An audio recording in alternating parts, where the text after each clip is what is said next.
This is Career Competitor, and it is the podcast that believes we all have a competitive self that drives our optimal performance in our careers and within our lives. My name is Steve Meller, and in the past 15 years, having been a coach to high performers, Olympians, business owners, executives across all walks of life, I have come to find that competitiveness comes from within. And I'm going to be using this podcast to really showcase how competitors from all walks of life are finding optimal performance and have built the careers that they have today. Hello and welcome into this episode of Career Competitor. As I record the introduction for this episode, very short on voice, I'm still incredibly excited to be welcoming in Rob Treppendahl to the show. And Rob and I are going to dive into a number of things. We're going to cover his history, his whole story up to what he's built within his organization today. But some of the key areas that we're going to cover, firstly, we're going to discuss the importance of seeing circumstances exactly as they are. Secondly, we're going to look at how the way we receive help influences the quality and longevity of change. And finally, we're going to look at the role that systems can play in support of those dreams that you're going after. So I'm excited to dive into this and much more with my guest, Rob Treppendahl, on this episode of Career Competitor. And as always, I hope you enjoy.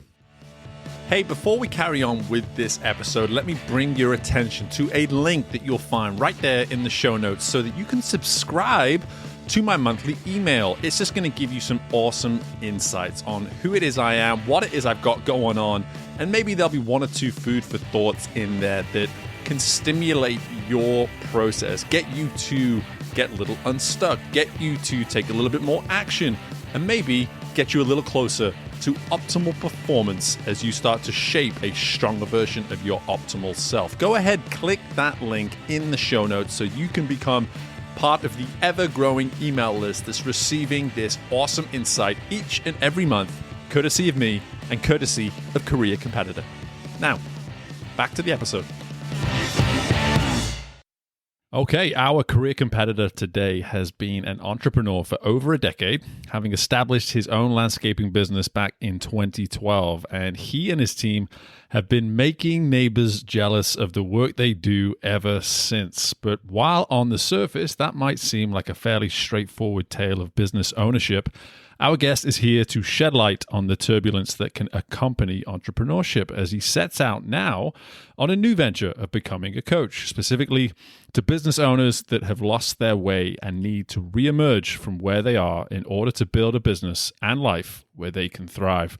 Our guest is also a podcast host, a husband, and a father of three, and I'm delighted to say we are here with him today in person at his digs. It's my pleasure to welcome in Mr. Rob Treppendahl. Rob, how are we doing? I'm doing well, Steve. Thank you. Yeah, man. I'm glad to have you on. This is long overdue now. I've probably canceled on you twice or rescheduled on you twice, and we almost had to do it again today, and we found a way. And I appreciate you just having me here. I love being on location where you're based because it really puts immediately into picture what you have built in the last 10 years. So just let's start with the company that you are, the company that you've built, everything that sort of we are fortunate enough to sit in here today. Talk to us all a little bit about the company.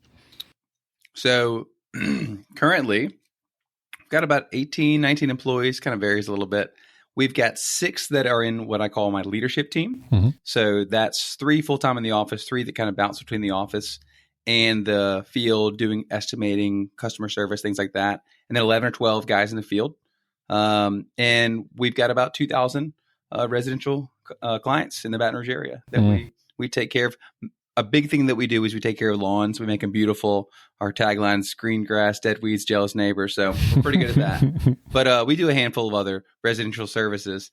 And yeah, it's been a good run. Yeah, it is. And when we first met, I feel like in the space of like 5 or 10 minutes, you pretty much gave me the whole insight of just what you built, what you were building, how you were sort of envisioning it becoming and changing and shaping your entire life. And then you acknowledged quite quickly when we first met how it felt like you just built something that was such a juggernaut and that you were so invested in it and that you almost lost yourself through the growth of the business. And I really want to dedicate some time, a significant amount of our time here today, to exactly that part of your story, because we don't talk enough about some of these hardships within the work that we actually do, especially when we build businesses. I think we touch on them at times, but I know you're very comfortable sort of diving into a lot of this stuff. And so I would love to see if we can maybe go back in time a little bit here to maybe when you first started to anticipate, okay, I'm building something here that is slowly taking over my life, that is slowly starting to become this machine, this entity that I wasn't necessarily even anticipating it becoming. Talk to us a little bit about that first, almost revelation and that heightened awareness when you noticed things were getting big. Sure. So I'll take you to a key moment and then we can go a little jump backwards. Let's do it. So the key moment is my wife and I are in our car. We didn't have any kids yet. It's the summer of 2016. We're driving to the beach to go meet with some friends on like a week-long beach trip, a much-needed vacation. I've been working 70 to 85 hours a week for the past few years. We'd recently been married, only for less than a year. My wife married me as Rob the businessman, but she didn't know that I was Rob the failing businessman. And so we're on this beach trip and we're talking about wanting to have kids and the future. And she looks at me, she's like, listen, this lifestyle can't sustain. Like you're not bringing home any money. I know your business looks successful, but we both know that you're living off of my social work salary to meet payroll. And, you're working all the time. You're exhausted. We have friends over. You're falling asleep at dinner.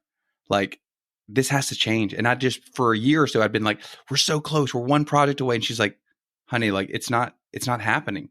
And in the back of my mind, I'm like, she's right. And I knew it. And so I told her, I said, Megan, I want you to give me 1 year. Give me 1 year to turn it around. And if not, I'll throw in the towel and I'll go get a regular job. I'll go work for the man, whoever it is. And I'll sell the business for whatever it's worth. It was worthless at the time because of all the debt. But, and I gave myself a timeline of 1 year. I didn't know what I was going to do, but I knew that the clock was ticking. So that was like a line in the sand. And so I'll step backwards now a little bit before kind of how we got there. Right. So started the company in 2012.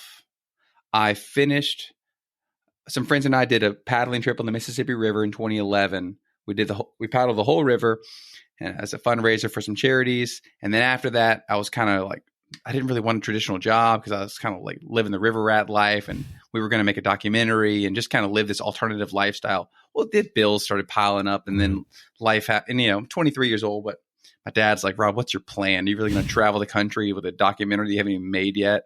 And I'm like, hot dog. Reality just hit me like a ton of bricks. Right. Fresh out of college, and my dreams are melting as I realize I got to pay rent and it's not going to happen with the documentary. So Dad hands me the keys to the family tree farm, which is just a little hobby business that was barely profitable. So I do that for a few months and it's okay. It's my introduction to the green industry. But within about a year, I realized this is not what I need to be doing. But people asked me if I could do other services, if I could do landscape. And I just said, you know what? I can figure that out. Get on YouTube. So I just figured it out. I shut the tree farm down after 9 months, opened Treppendahl Landscape in May of 2012. And I just jumped in. And I had this thing, I made this sort of deal with myself. I said, Rob, you don't need to make money for 5 years. Because I knew that most businesses didn't. You don't need to make money for 5 years, live off beans and rice, and build up your reputation and your revenue. But don't focus on profitability. It was just this conversation, I talk to myself kind of in third person sometimes. Right. And I'm like, Rob, just buckle down for 5 years, grow it as big as you can, as fast as you can. And then in 5 years, figure out about money. And I was like, okay. So, kind of the conversation went well. It was very quick. And I said, I will do this.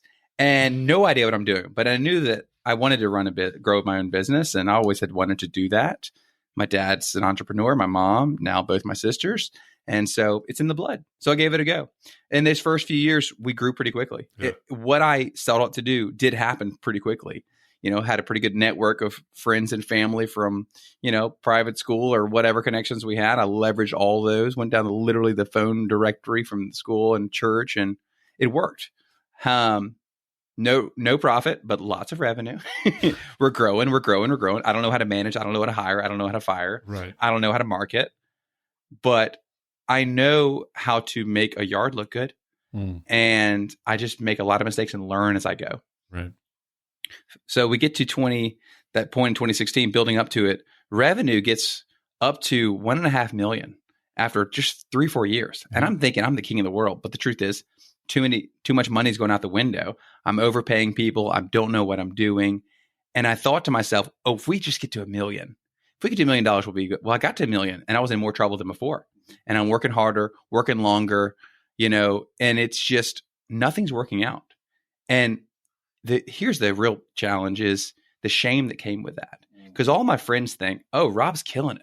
They're all over here. They're in grad school. They're going to go be doctors or lawyers or whatever. And they're not really enjoying grad school, but they're kind of living off student loans and they're kind of doing their thing and they're partying, staying up late. And I'm working 80, 90 hours a week, waking up at 4 a.m. every day. And they think I'm killing it, but I'm not. I'm grinding it. I'm hustling it. I'm kind of bragging about how much I'm working, but I'm not killing it. And I've got a new marriage and I've got employees who own me and I've got bills that are way higher than my revenue and I'm struggling. And I start driving down the road and looking at guys pushing a lawnmower and thinking to myself, I wish I was that guy. Meanwhile, well, what do you think happens when you build a company that's not profitable for 5 years? Debt. That's how you fund it. Right. Beans and rice can only get you so far. Right. You get married. We bought a house. I had a really good project. First year we bought a house and we got all cocky and pulled a lot of money out and said, we're going to put down 20%, man. No PMI for us. My wife, I married Dave Ramsey, which I didn't know at the time, but meanwhile, I was Mr. Debt. So she doesn't know how much debt we have, but she knows what it's piling on. It was almost $500,000. Some of that was that high interest stuff. Yeah. I got those phone calls. People call you, say, hey, do you want $250,000? I said yes to those phone calls. 40% interest, loan sharks. I did that multiple times. Yeah. It was horrible. And I didn't tell my wife. Only my office manager knew. This is embarrassing telling you all this, but I've told the story enough times that I think it's helpful for people to hear this. Absolutely. But I was so ashamed at how the business was failing and about the debt and about upholding this image to my friends and family that I was actually doing better than I was.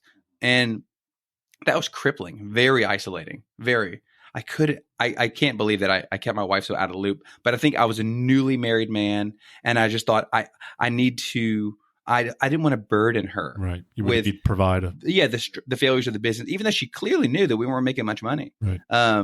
And we kind of hit the 5-year mark and I was like, where's the profit? And I was like, how do I figure that out? Okay. So that kind of builds us up to that moment. Right.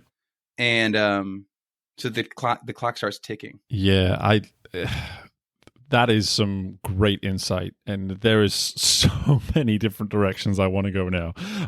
And it's again, these are the stories that, to use a word like shame, is important because it personalizes something that is supposed to be this sort of professional endeavor that you've gone on. But that's a very personal emotion, shame. It's not wrapped around the business. It's not wrapped around your identity, maybe. I don't want to speak for you, but this notion of you, the CEO, or you, the entrepreneur, shame is almost attached to your role as a husband at the time. And to those people that you love, that's where the shame, as you were mentioning there, is you're directing that shame almost, or associating that shame, towards those that mean the most to you. And I'm curious, like, obviously your wife played a big part there by saying, like, listen, I'm going to push you here into doing something. You got to commit to doing this differently, otherwise we're done with this. And you made that commitment to say, 1 year, I'm going to get this done. How did you overcome the shame part as you started to tackle the professional part? Did you carry the shame with you through that 1 year that you talk about? Or were you able to just simply put it to one side and focus on, hey, I got this 1 year deadline and I'm going to go after it right now? Like, how are you able to go on with that sort of burden of shame, if you will? It's a good question. It was actually a motivator, right? Because like the shame was here on one side telling me, it wasn't just like, Rob, you're failing at this. It was like, Rob, you are a failure, right? I'm a 3 on the Enneagram. So my work performance often dictates my identity. It's a very deep thing. However, the shame was strong enough where I was, alongside the shame, I had this relentless optimism, right? So it's sort of the, I think Jim Collins talks about it like the stock, something. There was this general that was in this, I can't remember, the Stockdale principle or something like that. It was this general that was in Vietnam. I'm not comparing myself to him. I'm just saying we have similar belief. Right. And he was a prisoner of war for like 8 years. And the way that he survived was he had this idea that I will prevail in the end, but I'm also willing to confront the brutal facts of everyday life and get past them. And I think I have somehow, even at that time, I had that kind of belief of like, I know that I will prevail. It's going to be challenging. And in the moment, I am filled with shame, but I do believe that I will prevail. It was kind of that dichotomy within me. And maybe it was delusional, but I've always been an optimist. And I always believed that I could make it. I didn't need to have a plan. I just knew that I'd meet the right person, something would happen. I'd hoped it would happen sooner, and I'd hoped it would happen before I met my wife. It didn't, but I still believed it would work. I think because I'd seen my father and his eventual success in entrepreneurship, and I said, "Oh, we're kind of wired similar. I think I'll figure it out." I always knew it would work. I knew that it would work. I didn't know how long it would take, but now I was like, "Well, I got a year. This is the real deal." And the thing is, I think so many entrepreneurs they have this. I mean, I had this idea of like, if I just work harder, if I just grind and grit, but I ground myself to the bone. There's only so many hours you can work in a week. And so I knew, okay, this is not about working more hours. This is about changing the way that I do business. So it's very open to a change, but I didn't know what was going to happen. So fast forward, that conversation happens in June 2016. We go on our beach trip. We come back. I still don't have a plan, of course. But fast forward just a few months, October, one of my suppliers says, "Hey, Rob, do you and Megan want to go on an all expenses paid to a NASCAR race at Talladega?" Megan's like, "Free trip. We don't have any money." Great. I'm like, okay. So day one of that trip, I'm sitting in the booth on the track, like super nice, sweet setup with one of my suppliers. And I meet this guy. Actually, my wife, Megan, meets this guy and named Garrett. And she introduced me to him, said, "Rob, you got to hear this guy's story." And so we talk, and within a few minutes, Garrett's telling me about his business and how his landscape company and how it has struggled, how he turned it around, and how in just 3 or 4 years, he paid off all his debts. And now he used to work a lot, and now he works very limited hours. And Megan's like, "Listen to everything he says, Rob. This is what you need." So I did. So I listened to what he said. Yeah. And then we went home, and then I wrote him a letter, said, "Thanks so much, Garrett." And Megan's like, no. Like you need to do everything that he says. Right. So I drove up to Shreveport, 4.5 hours north, 2 months later, like the day after Christmas, December 27th. And I sit down with him and I say, "I need your help." And he said, and first he'd already offered my help. And I said, "Why are you willing to help me?" He says, "Because other people help me." I said, okay. And I showed him all my numbers and the whole deal. And he goes, "Oh, Rob, it's way worse than I thought." He goes, "Well, we can do this." And he says, "Look, here's the deal. You got to remember this. Day one," he says, "we're playing chess, not checkers, man. This is a long-term game. You're not going to win overnight." And he said, "Enjoy the journey. Enjoy the journey." It's even in that hardship. Even in the hardship. He says, "Look, you're going to start making changes right now. It's going to be hard. You have a lot of hard phone calls. Just stick with me, and we're going to do this together." And he did this at no charge. It was just someone to being helpful, because he saw where I was and he knew exactly where I was, and that began the journey. And it was changing everything. Yeah, Was he able to relate to the shame? Did he ever reference that? We didn't talk that much about that, the emotional side of it. He's a bit more practical in that regard. He was just kind of an OBS, like, "Hey, you're gonna call these 20 people that you owe money to and tell them it's going to be 6 months." So we didn't really get into that side of it. Well, that's interesting. That that is while you reference the optimist that you naturally are, there's a directness there to that other voice now that you've been able to introduce back there. And I think if I'm keeping with the dates, we're still in 2016, end of 2016. Yeah, still end of 2016. And so now you have this actual voice, not this inner voice, an actual voice telling you this is what you're going to do and this is how you're going to do it. Mm-hmm. And it almost removes the temptation to be pulled by the optimist and by the shame. You're not being burdened by either of those. No chance. There's no chance. You just have to move forward. You just have to move forwards. I love that. And so what a gift. And so he says, look, you owe a bunch of people a bunch of money. You need to call them and tell them you're going to pay it, but you can't make any payments right now. Mm-hmm. You're just going to say, listen, I've got to keep my business afloat so I can pay you. He says, I called all these big commercial projects that we had bid on and won. He goes, tell them all you're out.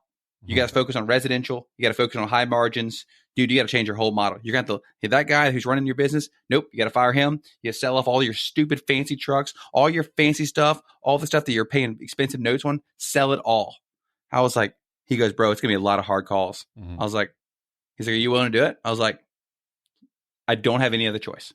Interesting. That for me, so I really want to stay here now because I think anyone, if anyone listen to this, when you're competitively driven, there's going to come a time where you don't have a choice. You don't have a choice. And I think in this day and age specifically, this message is so important because we were joking right before we got started here that here you are, and I'm sure we'll get to this, moving towards this idea of a coaching business and building that for yourself. And here I am now 18 months into mine. And the one thing that we have such a wide array of options with is choice. It's just choice. Everywhere you go, you can do it so many different ways. You can invest in so many different things to support what it is you're trying to do.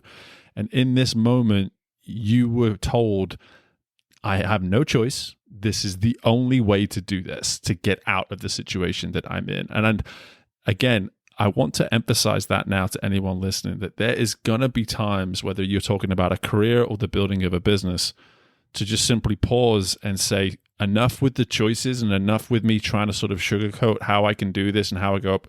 There's going to be moments where you need directness, where you need to say, hey, this is how it needs to be done. And there's no point me trying to find some other fancy or lighter solution. This is going to be tough. It's going to be difficult and it needs to be done.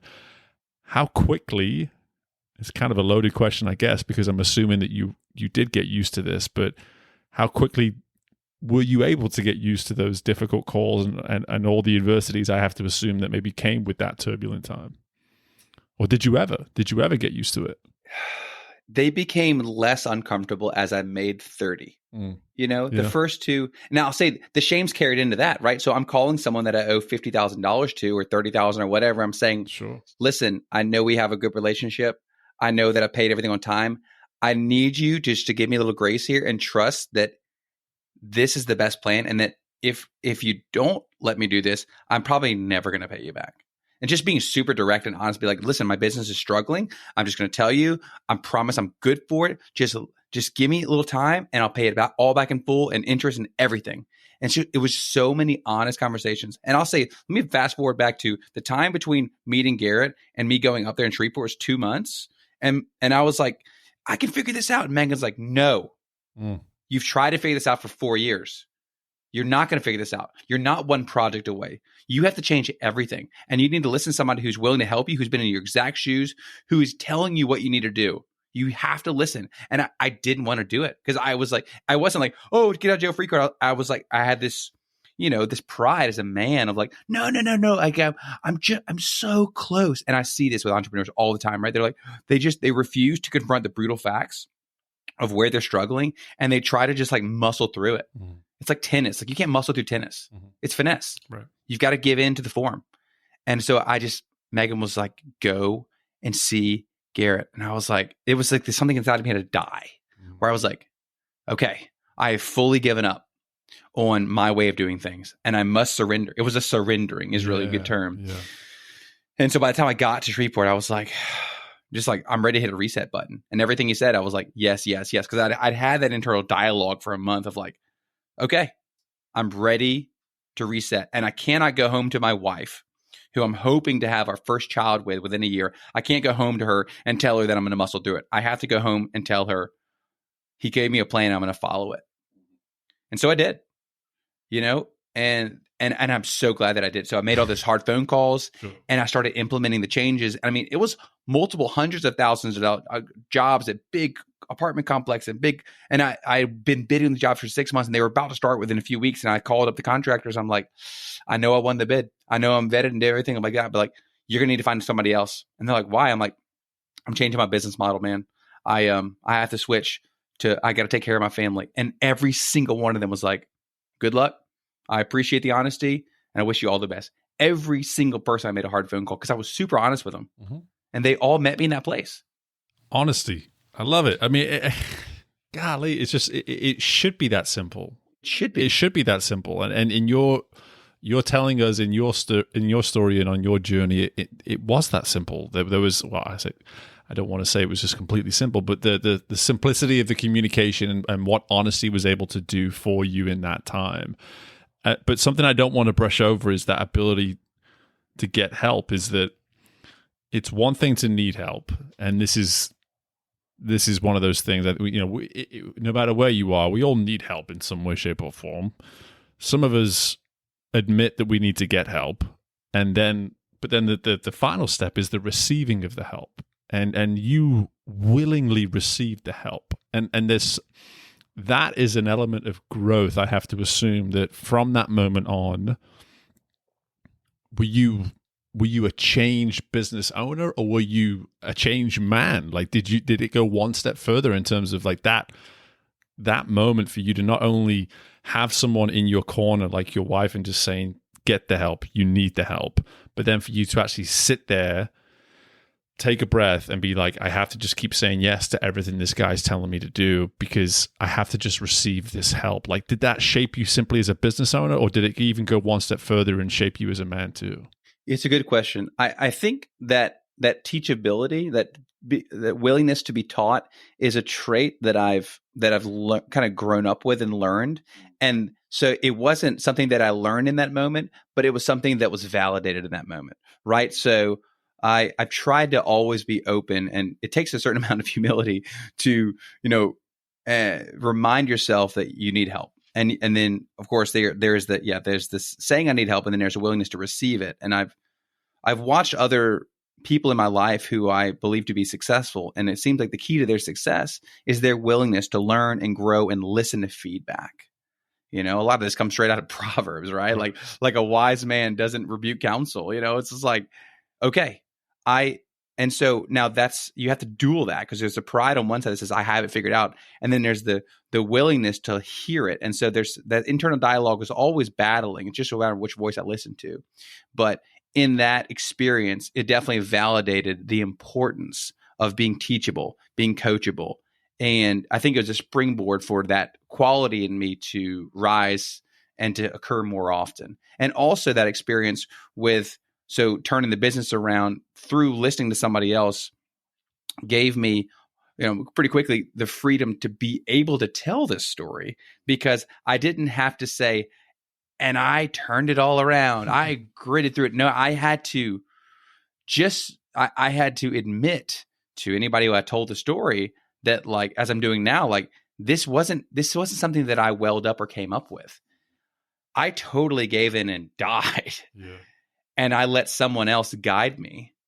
And I simply did what they said.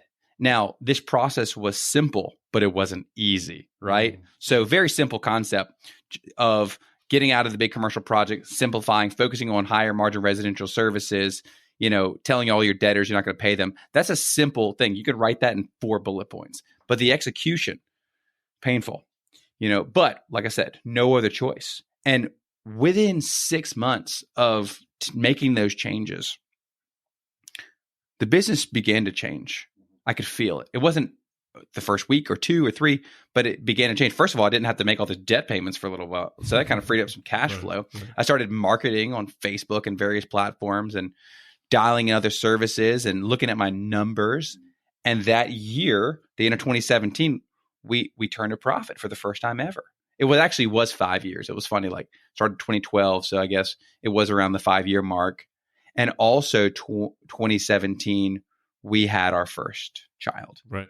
And the cool part about it is being super honest about this. So I'm living on my wife's salary. She's a social worker, retired now, or semi, I guess. I don't know. She's like 38. I don't know if she's retired. She'll do something else after the kids leave. Right. She's very busy with that right now. That's more than 3 full-time jobs. But so we're living off of that kind of, and I began that year, 2017, for the first time I could like pay myself like a little bit, like $1,000 a month, right? Like just a little bit. Okay. I wasn't borrowing so much money from her anymore, maybe a couple thousand.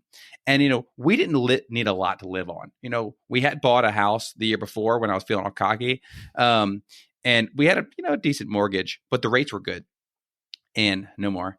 And we didn't need a lot to live on. And so the first month, we wanted Megan to be able to quit her job so that she could stay home with Evangeline, our first daughter, who was coming in September. And it wasn't that had to happen. It was just an ideal situation. We knew she was going to take off for a few months. And the first month that the business was able to support our family, the first month ever in history, was 3 weeks before Evangeline was born. Wow. It was like this provincial thing. We're getting on our knees, just like praising God. Yeah. Like, there's no way. Wait. How much do we need? It was like to the dollar, like how much it was unbelievable. And so not only was there obviously an emotion relief, but there's financial relief. And pretty quickly, we're talking about 7 months after the changes began January 2nd. And, we're in August, I don't know, 8 months, whatever that is. And already like my life is changing that dramatically, that quickly.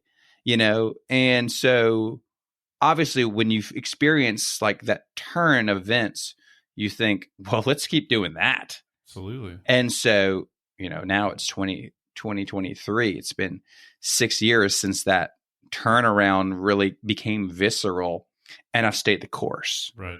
And of course, that 6 years involved a whole lot of changes. And there's a whole conversation with me telling my wife about the debt and all that stuff. We had a debt counselor. We went through all that. We don't have to go to that rabbit hole unless you want to. And I had to confront that shame with her. And then I eventually told all my friends this story, which is it's so funny. What we often feel are the things that are going to drive people away from us are the things that draw us close. And so when I start sharing this rather intimate story to friends and family, they're like, A, like, thanks for sharing. And B, like, why didn't you tell us when you were in it? We would have been there. We would have loved you in your shame. And I was just like, it was too much of a scarlet letter. I wasn't willing to bring people into that part of my story when it was happening. Because I was just too ashamed. I was trying to uphold an image that I thought they wanted to see, and an image that I thought I needed to be. Yeah. And that's crushing. Yeah. And I relate. It's different. It's a completely different story. It's completely different situations. But I relate. And I think for me, hearing that, all I think about right now is anyone listening to this that is on their way, that's established, that's struggling, whatever it might be, there will likely be some stuff going on at some point within your world, within your business, that you can share, even if you think you're not able to share it. That's kind of what I'm hearing right here. Is like it seems as though we should always carry the burdens, because it's like, well, this is my problem. I created it, blah, blah, blah. I got to deal with it. And I've been the beneficiary of this the same way that you just shared with us that you have. If we share those burdens when it's too late, whether the burden has crushed us or we've managed to somehow single-handedly overcome the burden or privately overcome the burden, there will be people on the other end that don't necessarily want to congratulate us for overcoming it. They almost are frustrated. It's like, they're like, why wouldn't you think that I could be a resource to you during this hardship? And so I just want to really emphasize that now. And it's what I love about this show and the directions we go is that you can listen to something like this and be like, the show's called Career Competitor. You guys are kind of in a bit of a, you're in a bit of a dark place within this episode right here. It's like, well, no, it's like, this is competing. This is career. This is life. This is how you get to where you want to get to. It's not a straight line. It's not easy. And there's elements of all of this that you have to carry with you and go through in order to get to where it is you are. And you're literally the perfect example of that, Rob. It's like you've had this moment over a 5-year period in the first half of the business, and now you are, where you have 3 kids at home and bills are being paid and life is good and you guys are traveling all the time, and like you've got options that you could maybe never have dreamt of having, I'd have to assume. Absolutely. And so for me to hear you actually say that on the back end of the hardship, to say that there were these people in your world that were like, I'm glad that you overcame it, but man, like, why not share with us while you were going through it? So I'm just curious, here you are now, at least 5 years removed from those times. How do you use the situation and the position that you're in today to maybe help other people that are going through a similar time? Do you find yourself as a valuable resource? Do people reach out to you now that you've gotten more public with your story? Have you become almost like this beacon, if you will, of like, hey, if you need something, come to me? Like, have you been able to position yourself in any way like that? Yeah, absolutely. And so I definitely have. And I think it goes to many areas of our lives, to willingness to be vulnerable. And I'm a huge Brene Brown fan. Yep. She taps into this. And Brene talks about the difference between shame and guilt. And I'll go down a quick rabbit hole in that. And so she says, guilt is when you feel like you should have done something that you didn't do. Like you didn't call somebody on their birthday, but you should have. It's your best friend. Shame is, because I didn't call them, I'm a terrible person.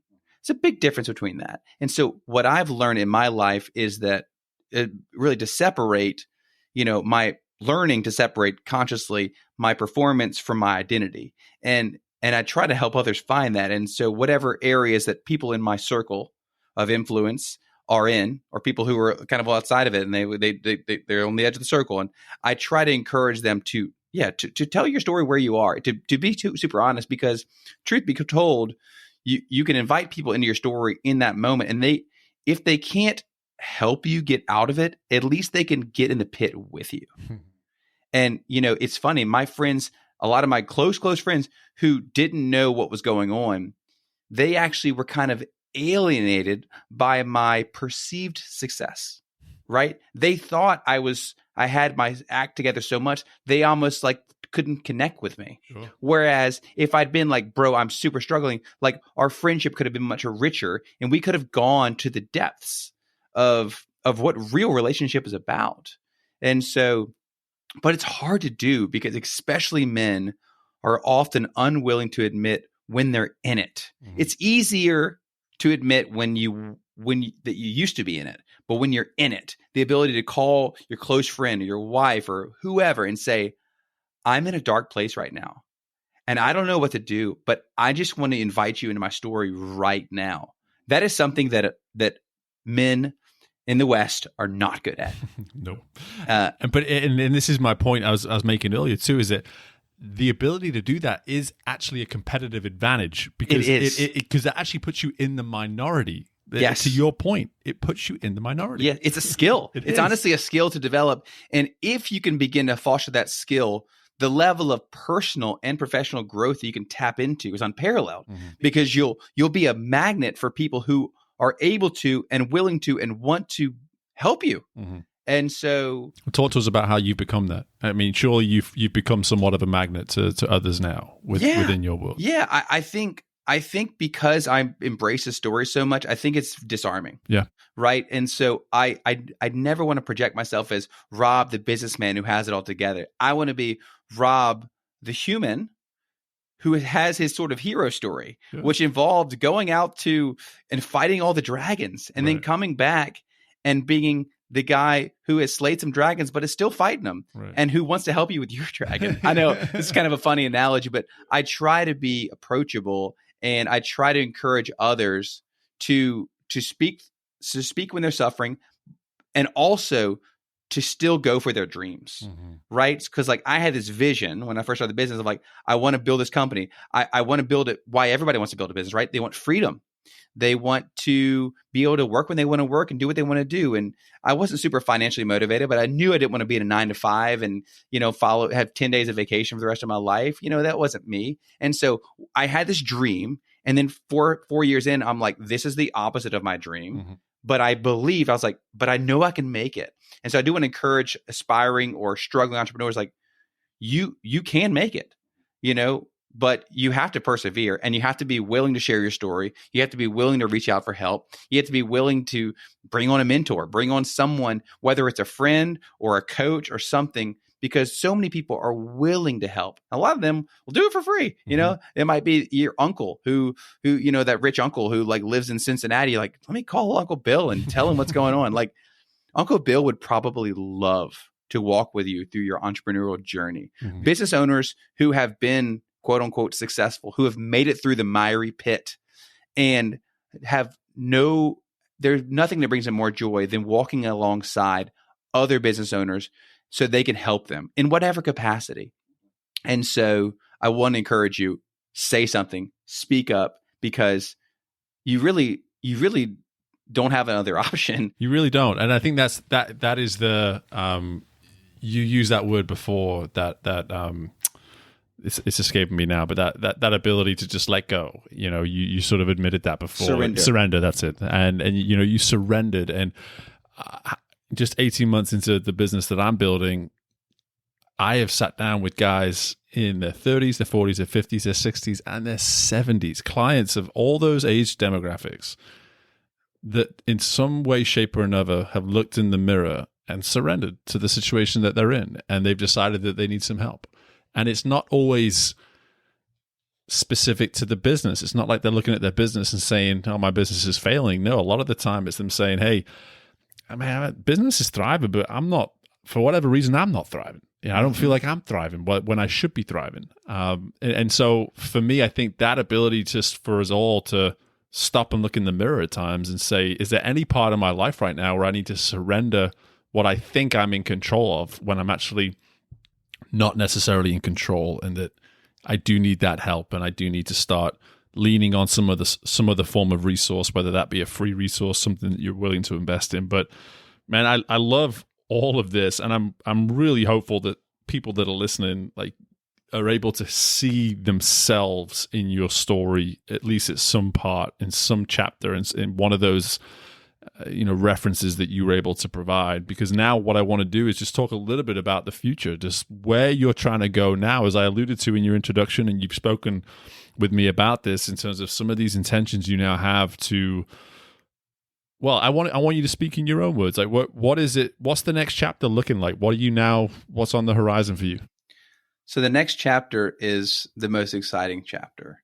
So the past 5 or 6 years, I've been optimizing and scaling. I've been attracting a great team, building a great team. What really began the idea towards what I'm doing now. So, meeting Garrett was like level 1 transformation. Level 2 was a book that I read, a Tim Ferriss book. It came out in 2008 called The 4-Hour Workweek. Mm-hmm. And I read that book about 4 or 5 years ago, kind of right when I was in the middle of the transformation. And my wife and I read it together, which we do a lot. Which, by the way, great couples trick. Read books together. It's what we do. And it's amazing. My wife never reads the books I read. So it's really cool. We've done it like 3 times. Yeah. And anyway, that's just a couples hack. Interesting. So we read that book. And the idea was implanted. At this point, I was still working 70, 75 hours a week, right? But I was on the way towards progress. And Megan looks at me or I looked at her, and we said something like, I know we're in the pit right now, but we're making progress. But like, what if we go there? So then I had a very clear picture of where this is the big, hairy, audacious goal. Okay. Not only do we want to build a profitable company where we can pay our mortgage, right? What if we could build a business that we didn't have to go to all the time? Mm-hmm. I'm not talking about 40 hours a week. I'm talking like literally 4 hours. Like, what could we do? The title of the book is The 4-Hour Workweek, and it says how to ditch the 9 to 5 and join the new rich. And so for my wife and I, freedom of time is so valuable. We like to travel, and we made a commitment when we had our first kid. We said our love for travel will not be hindered by the fact that we're going to have young kids in our lives. When Evangeline, first kid, was 9 months old, we spent 2 weeks in Montenegro, kind of a developing country in Europe that most people haven't even heard of, with two of our best friends and their 9-month-old. And we said, okay, we did it. This is it was a testing concept. And we said, okay, we will forever bring our kids on an adventure. We're not going to wait till they're 5 or 10 or whatever. Right now, in it. Because here's the deal. You're going to be changing diapers and dealing with a fussy kid in your house, or you could be in Europe. Go to Europe. Now, of course, you got to have, a little bit of money to do that. But so anyway, back to the future. So I got that idea. And then it was like, that was exciting because it was no longer just the idea of like, okay, can we get out of debt? It was like, no, we're going to get out of debt. And then we're going to sail way past out of debt. We're going to build something where I've got such an amazing team and systems that I barely have to, I don't need to be in the office very much. And now that could be people, if we want to play golf, you want to hang out with your kids, whatever. But I wanted freedom, real freedom of my time and of place. And so that was like, it seemed so ludicrous at the time. I can remember my wife and I talk about it over dinner.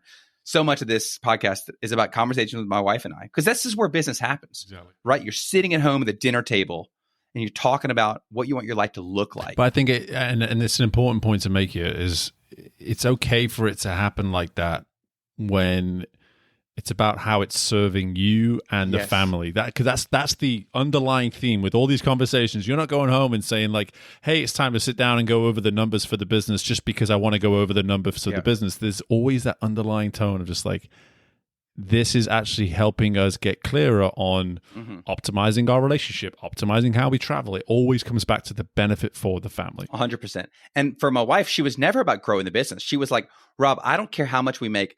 I'd like to be able to stay home. I want to be able to pay the bills and maybe travel every now and then. I just need you home. I want you home at a reasonable time. I want you to not fall asleep during dinner. It was this quality of life stuff. She's like, you don't have to make 6 figures. I just want you home. I want the real Rob 100%, not the Rob who's all burned up from work. I want the real Rob. I don't care how much we make. And I said, okay. And so the 4-hour work week aim was like to give her the real Rob, but hopefully with a little bit of money too. Right. So for me, I'm like, and a lot of people, and a question that I ask in my own podcast is, how do you define success? And for me, I'll kind of answer my own question. A lot of it is just the freedom to spend your time how you want to spend it. It's one thing to work remotely, and that's cool. But if you're still tied to a particular schedule, it's not nearly as empowering as total freedom of place and time. Now, I'm not saying that if you don't have that you're not successful. What I'm saying is that is the ultimate thing that I think a lot of us would love to achieve in our professional lives, is if we build something where we don't always have to be there. And so we set off on that path, and it happened. It didn't happen overnight. It took a lot of work and time. The most important quality was finding amazing people, creating an environment in which they wanted to be around and be motivated and be engaged, giving them sharing profits and those kind of things, running an open book company. And eventually when I felt they were in the company's in good hands, we started doing exactly what Tim Ferriss did in the book. He says, take mini retirements. So mini retirement, he says, look, don't wait till you're 75 to go start living large and taking Alaskan cruises. He goes, take off 4 to 6 weeks, once or twice a year. Build a business that allows you to take off 4 weeks at a time.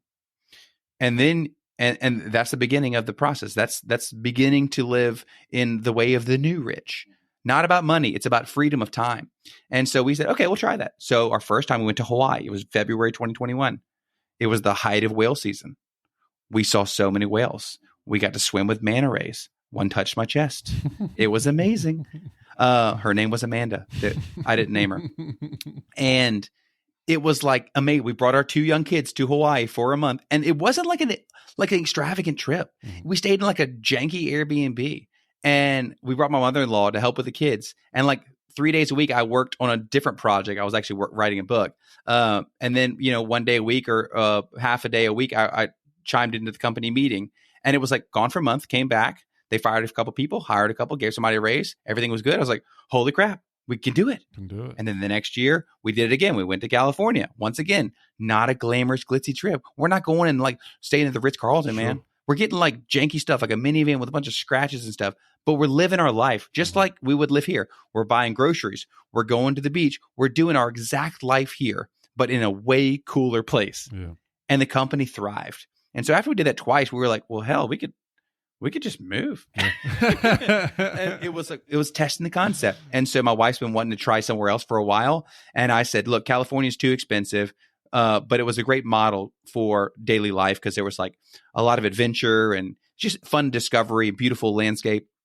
So we checked out South Carolina, and we went for the first time in October last year. We bought a house 5 weeks later, downtown Greenville, and we're moving in a week after this podcast is being recorded. So probably by the time this airs, we'll be Greenvillians. And I was born and raised in Baton Rouge, and I'm going to give up family. I'm going to give up a lot of close friends, but we're looking for that freedom. We're looking for the outdoor things to do. And so the beauty of it is just a few short years ago, 6 years ago, I was up to my eyeballs in debt.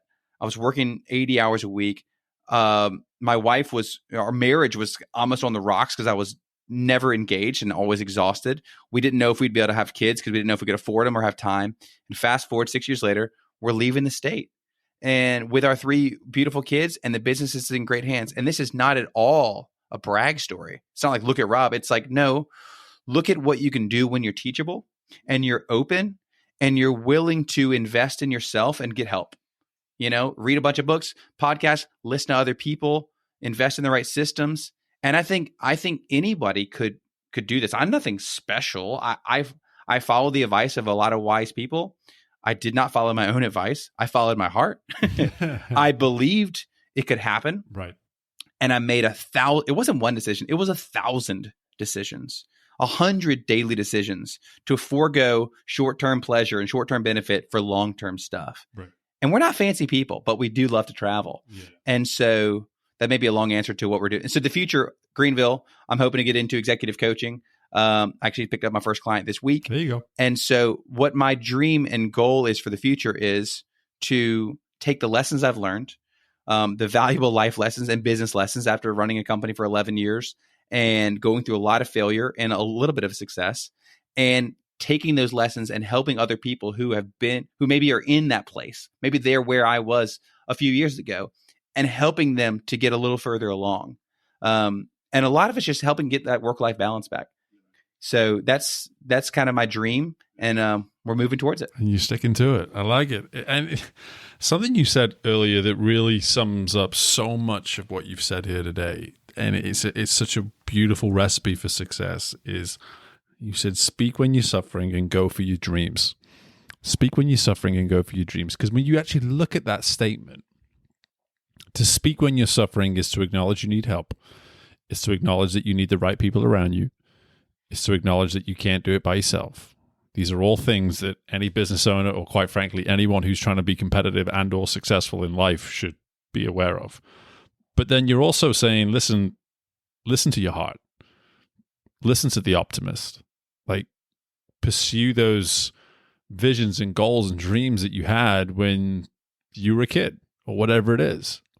And that balance within those two statements to acknowledge that you need to speak when you're suffering. So in order to do that, you have to be able to plan accordingly to know you're going to the right people, to then go for your dreams, acknowledging the fact that great things are worth pursuing. Success is worth pursuing. I love that as almost an ingredient for the coach that you're going to end up showing up as you move forwards now, because I hear that in you. I hear that anybody that's going to sit down and work with you as a client is going to have that ability to lean on you as the resource that they're investing in, but in return have someone who's advocating for them to go for their dreams. And there's a beauty to that, because you're such a you are a product, obviously, of doing exactly that, as we've learned through this episode. But at the same time, you're now positioning yourself with this new business where you get to serve others doing exactly that too. And the beauty of coaching, man, is the return is consistently instant. You don't really have to wait too long. Is that you see someone go away from a great session and do apply what it is you asked them to apply, or what they were able to discover and apply. And that's probably going to be the change now between that story that you just told of 5 years of growth and change and progress. But man, I love all this, and we've gone a little longer than normal, mainly because we're in person, and I always kind of give myself that grace when we're in person to not be too tight about the time that we have together, and also because you've got a heck of a story, and I really appreciated you sharing it. Listen, man, before I let you go, 2 things. Firstly, I'm gonna save my last question. I'm gonna let you tell everybody where they can learn more about you first. So why don't you go ahead and do that? Okay, robtreppendahl.com is the best place. That's ROBTREPPENDAHL.com. It's long, it's Danish, and there's only 14 Treppendahl males on planet Earth. Wow. So we're a rare breed. Dang. But that's where you can find me. Yeah, hit me up there. You can find me on social media, but I don't do a whole lot on there. Mm-hmm. But the website's the best place. And my last question for you, man, is how do you define a win now? Like, how do you define a win in terms of just a day? When you have a day and you put your head on a pillow at the end of the day and you say, man, today I put it in the win column. How do you maybe make that assessment? It's a great question. I read a book about a year ago that helped me to reimagine what a win looks like. And it's over there. And it's called The Secret Society of Success by Tim Scherrer. And the way that I evaluate a win now is if I'm helping others win. And I'm not trying to say that to sound like some type of altruist, right? But if I've used the gifts and resources that I have to help someone else make some progress in their life, whether that's my 3-year-old, right? But seeing joy, really what it is seeing joy in someone else's eyes, right? If I see joy in someone else's eyes and I'm able to either participate in that or help that joy to manifest, that's a win. Love it.